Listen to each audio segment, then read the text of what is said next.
First, you have some time to look at questions 1 to 7.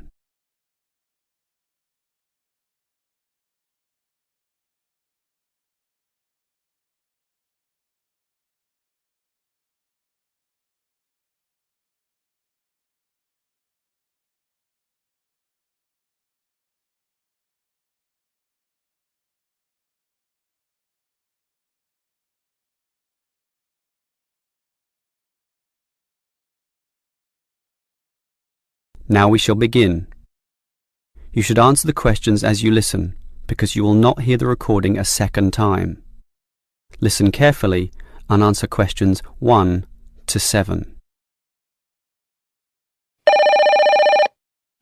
Hello, can I speak to... the advert doesn't give a name. Well, the name is Bob, and I guess this call is about the car I'm selling, right? Yes, my name's Francis, and I'm definitely interested. You'll like my car then. Clean, neat, nice. What sort is it? Oh, the original model was called an Echo. You know, like the echo a sound can make. But then they changed the name to Yaris just before I bought it. Yaris. I don't know why. I liked the old name, and it's the same car, but that's what it's called. So, what's the colour? The ad says it's cream-coloured. Like cream, then? Yeah, well, it's more of a yellow colour, actually. Not cream? No, I don't know why I said that. It's like a canary, and small like one, too. So, what about the power? How many cylinders does it have? 4 or 6? My brother has a 6-cylinder car and says it's very powerful. Well, this one's 4 only, but I find it fine for city driving.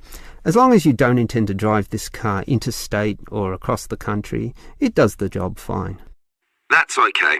I just want the car basically for commuting to work and maybe some weekend trips. Is it 2-door or 4-door? I suppose it's not 4-door. The car's too small for that, right? Right, just 2 doors, as you say. The front seat bends forward to allow entry into the rear. That's fine by me. This car is just for my girlfriend and I anyway. What about accessories? Radio, CD player, anything else? Does it have an air conditioner? Well, no, it doesn't, but I don't find that a problem. I just open the window. I mean, if you really want, you can pay to have an AC installed. Basically, the only additional feature this car has is a radio, but it's still a great deal. That depends on the price. You say you want $12,800, right? Yep, about that. Well, obviously you expect the price to be reduced to an even figure, right? Well, I don't know. $12,000. $12,500, maybe. If you can lower it a bit, I'll come and have a look, okay? Okay. Let's say $12,400, but I won't lower it any more than that. Certainly not to $12,000. Well, if I can get that better price, I may come over this afternoon. But what year is this car? How old is it? My brother's got a 12-year-old car and it's showing problems. Well, my car was brand new only 3 years ago, but it still looks like it's only been 1 year on the road. Okay, that sounds good. Before you hear the rest of the conversation, you have some time to look at questions 8 to 10.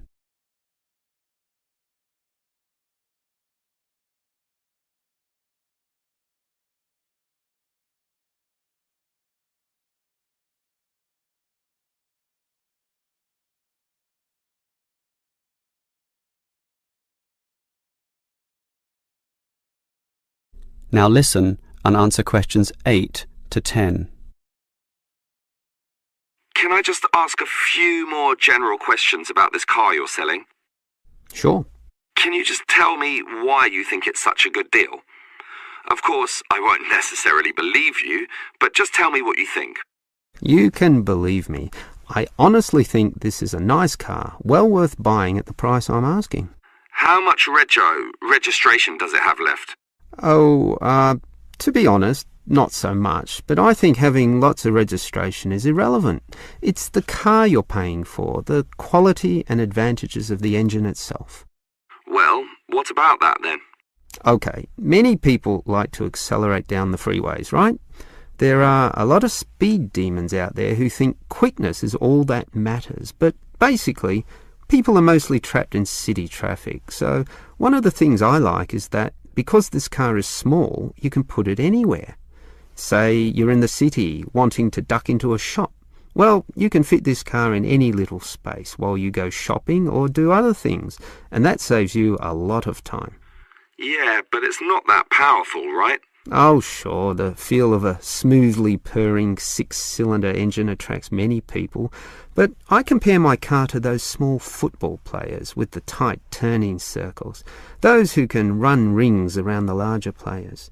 This car is like that. It can turn this way and that way, dodge here, duck in there, sneak around corners, squeeze ahead and grab a position. That's also very useful when travelling in city traffic. Okay, I'll think about it. Sure, think about it, but all these advantages are sound and appeal to other buyers as well. No one holds the same car forever, so you can say exactly the same things that I just said when you want to sell the car. That will make it very easy for you to pass this car on to the next buyer. Yeah, maybe you're right. That is the end of part 1. You now have half a minute to check your answers.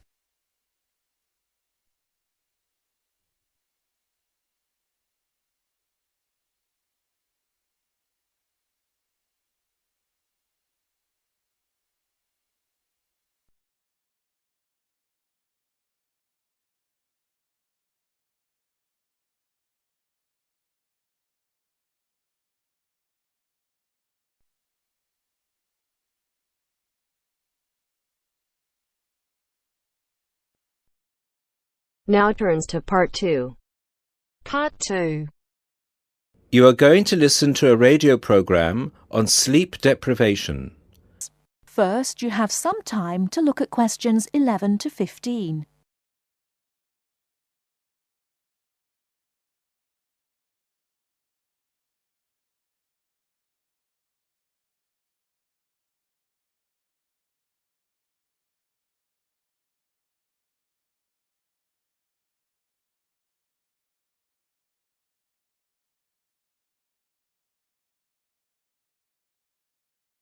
Now, listen carefully and answer questions 11 to 15. With us in the studio today are Dr. Peter Collins, a senior lecturer in the Department of Psychology at the University of Chicago, and Helen Gardner, the author of the book Deep Sleep. They've come to our studio to discuss the effects of sleep deprivation and also give some tips to the sleep-deprived on how to deal with the problem. Welcome to the studio, Helen and Peter. Now, Peter, what are the reasons for sleep deprivation and how can it affect our lives? Well, the research into sleep deprivation started in the late 50s and has been going on ever since. Many researchers link sleep deprivation with electricity, television and computers, which have enabled humans to work 24/7.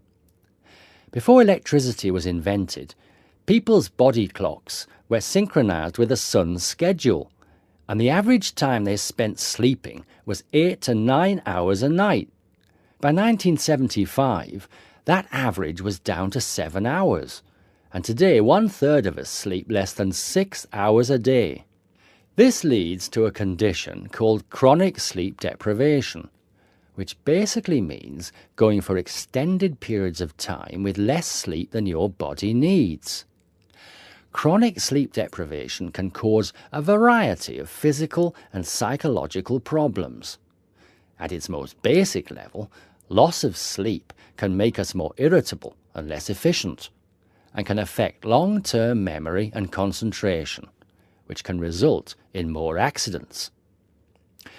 According to the latest research into sleep deprivation is the main reason for 3% of plane crashes, 10% of domestic accidents, 20% of accidents at work, and 45% of all traffic accidents.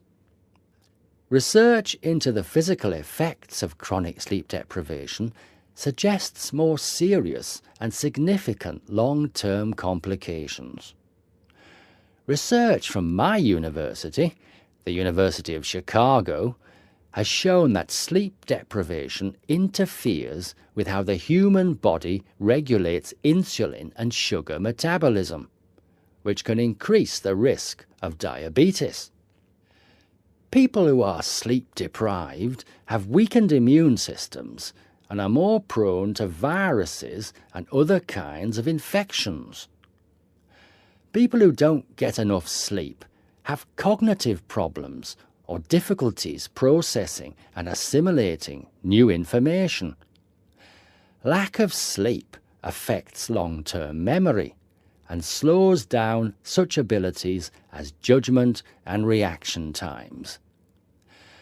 Some researchers link sleep deprivation with obesity, indicating that sleep disorders and eating disorders are often linked. Before you hear the rest of the talk, you have some time to look at questions 16 to 20.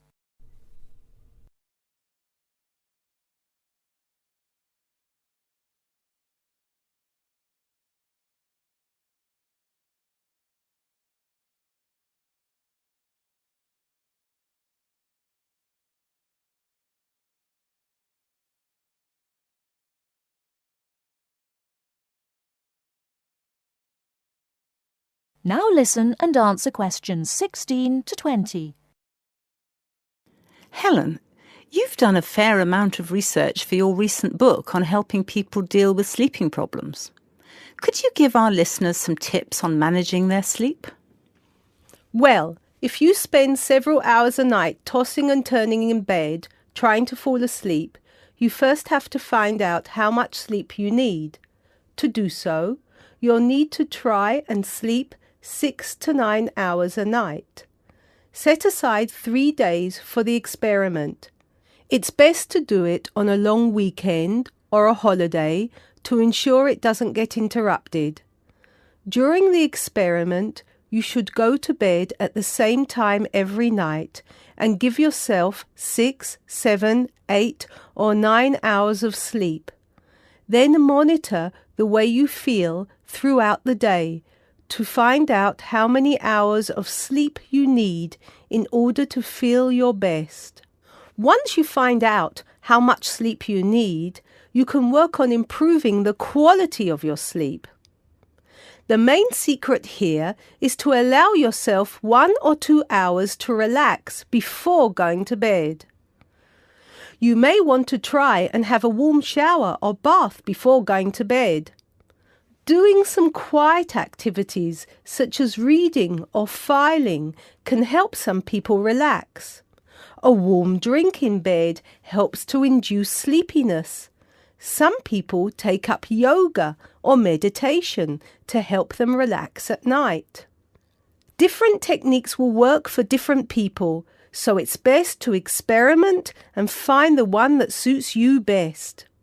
You should definitely avoid using technology before going to bed. Activities such as playing video games, watching TV, and others which require you to use your attention can stop you from falling asleep.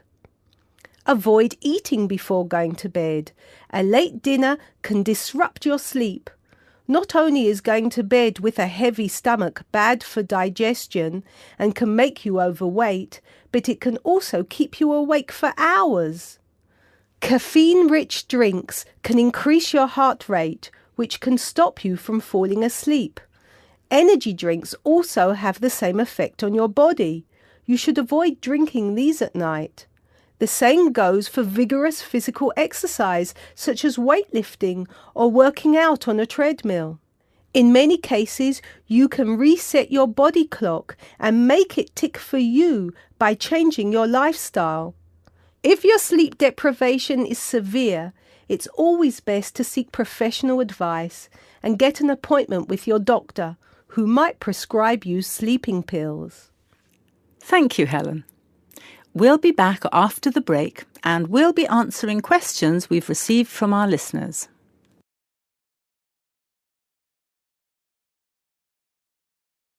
That is the end of part 2. You now have half a minute to check your answers.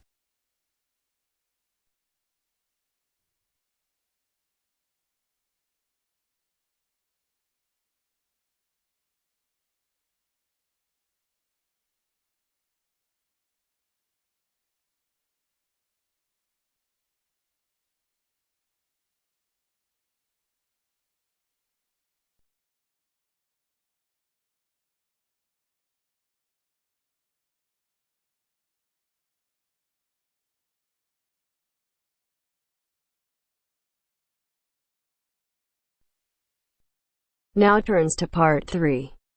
Part 3. You will hear a conversation about tea between an expert and a reporter. You have 30 seconds to look at questions 21 to 24.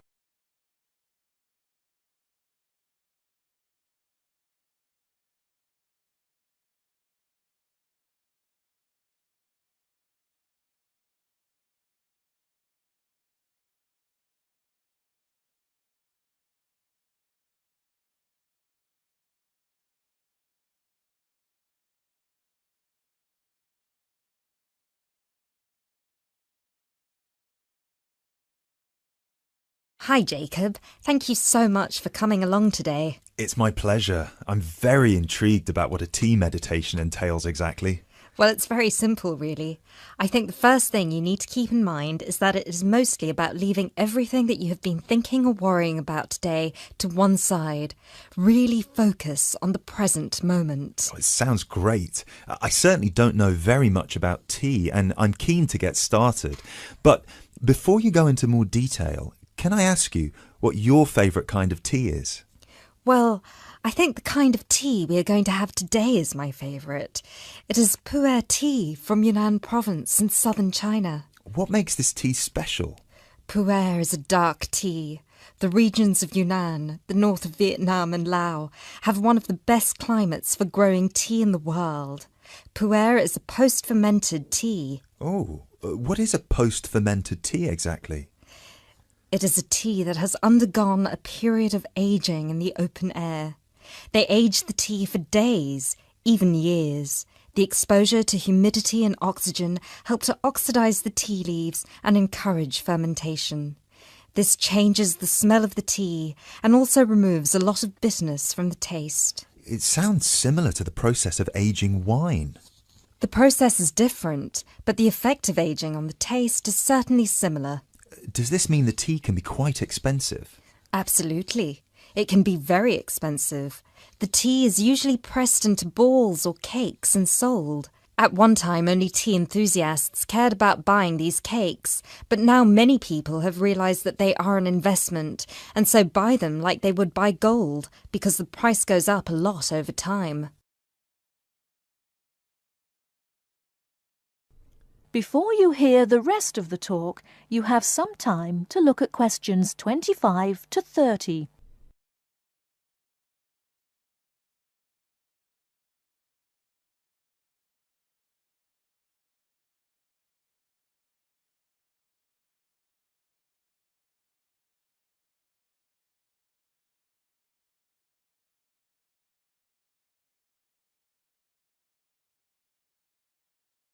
Now listen and answer questions 25 to 30. So now I want you to focus on clearing your mind of anything other than this present moment. Let go of any concerns. OK, one slight problem. I will need to record our conversation, and I will need to take notes for the article. I plan to write about this for my newspaper. Is that OK? Oh yes, of course. Whatever you need. Thank you. I'll try to keep my notes to a minimum. Good. So, where was I? Oh yes, I think very few people really appreciate the complexity and variety of tea that exists in the world. Right. Most people are maybe like me and just use tea bags.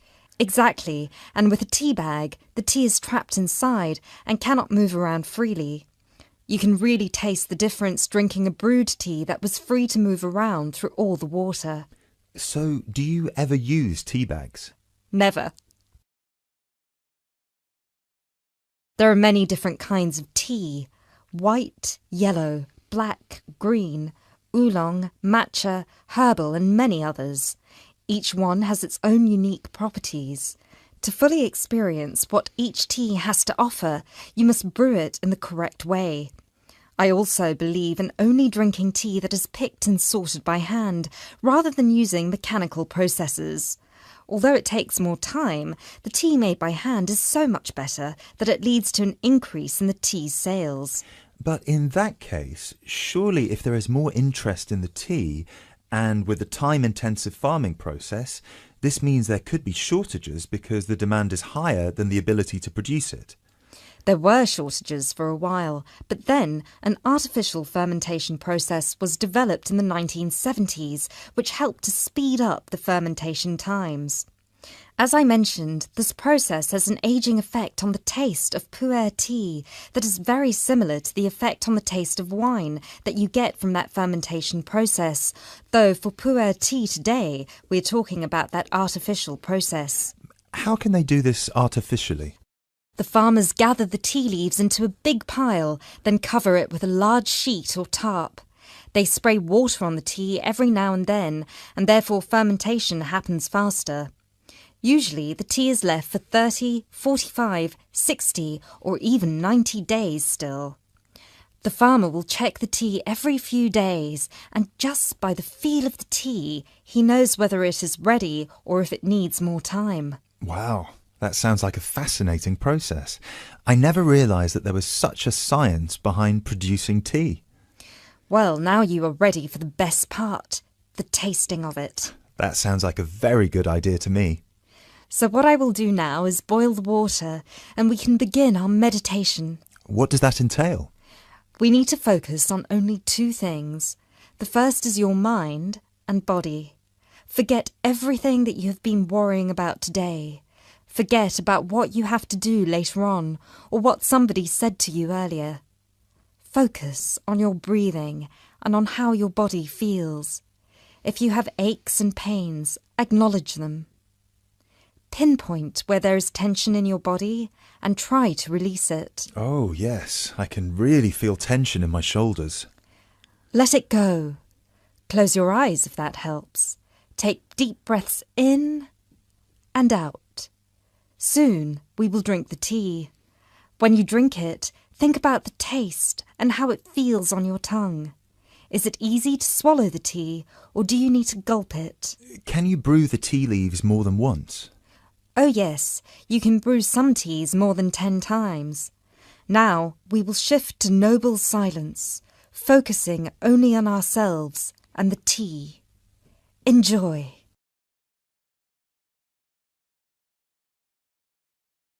That is the end of part 3. You now have half a minute to check your answers.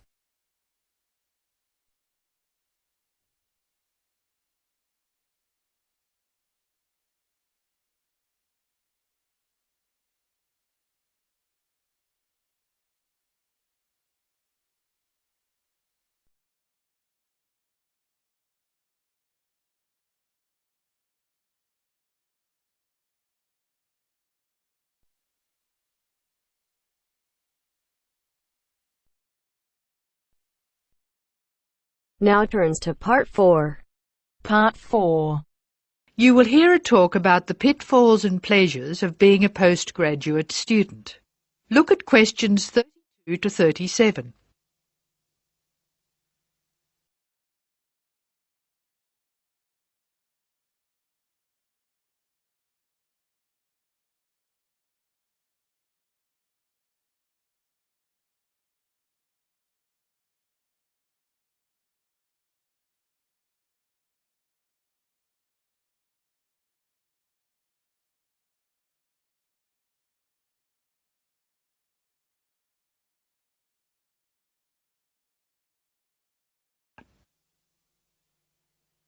Postgraduates are about as easy to define as catching steam in a bucket.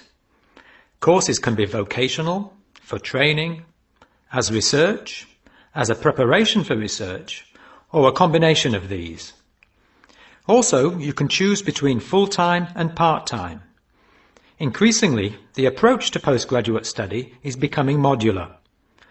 The vast majority of postgraduates are doing short, taught courses, many of which provide specific vocational training. Indeed, there has been a 400% increase in postgraduate numbers in Britain over the past 20 years.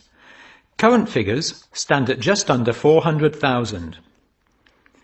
People undertake postgraduate study for many reasons.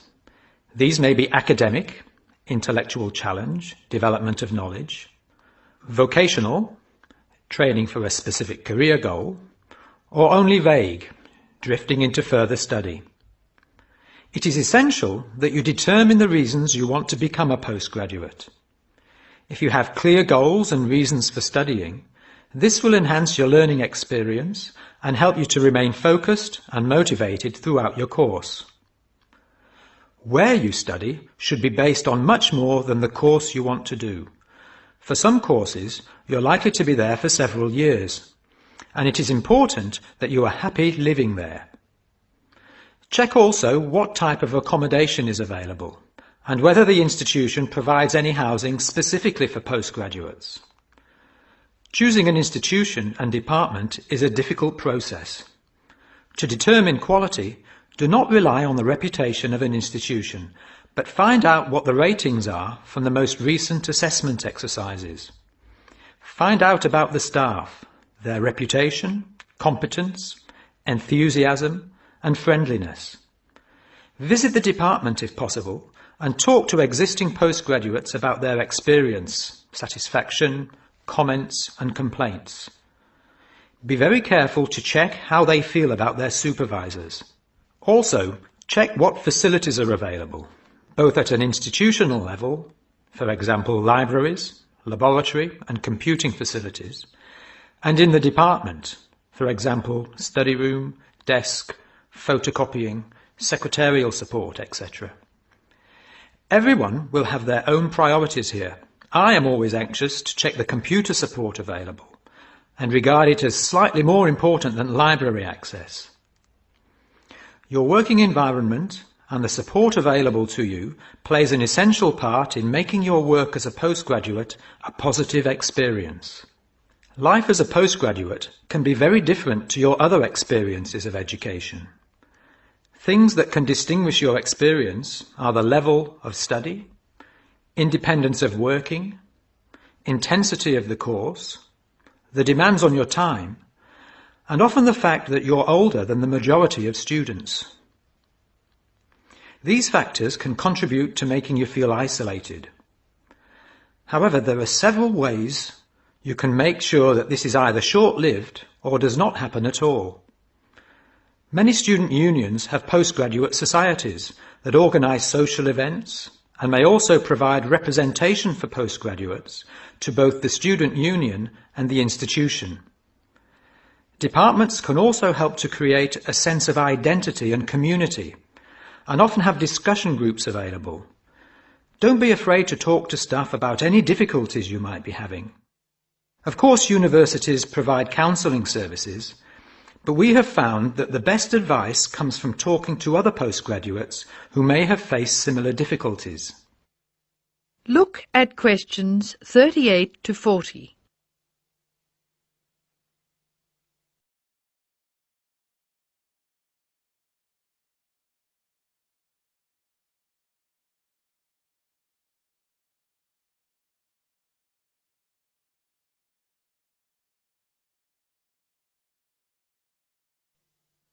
Financial planning is essential, since the government excludes postgraduates from student loans, and it can be difficult to maintain your student status with banks.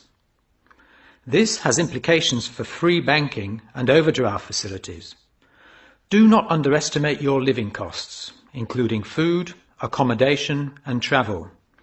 And be careful not to budget for everything except a social life. Funding a course is one of the most challenging things people face when considering postgraduate study. Most postgraduate students finance themselves. They pay often very large fees to the institution and receive no maintenance income to support their study. Make sure you know exactly what your costs will be. Institutions often hide extra fees, like laboratory costs, behind the headline fee rate advertised. Funding can come from various sources: research councils, charities, trust funds, institutional scholarships, local education authorities, and professional bodies and organisations all offer various levels of funding. As I said before, the government excludes postgraduates from student loans, so it is essential you look to other sources. Career development loans are available from high street banks. The best advice on funding is to be proactive, persistent and patient. The postgraduate community in Britain is multinational, has a wide range of experience of life and work, and an exciting mix of goals, both career and academic. Being a postgraduate student should be a productive and fulfilling thing to do, and you will become part of a diverse and motivated social group. That is the end of part 4. You now have half a minute to check your answers.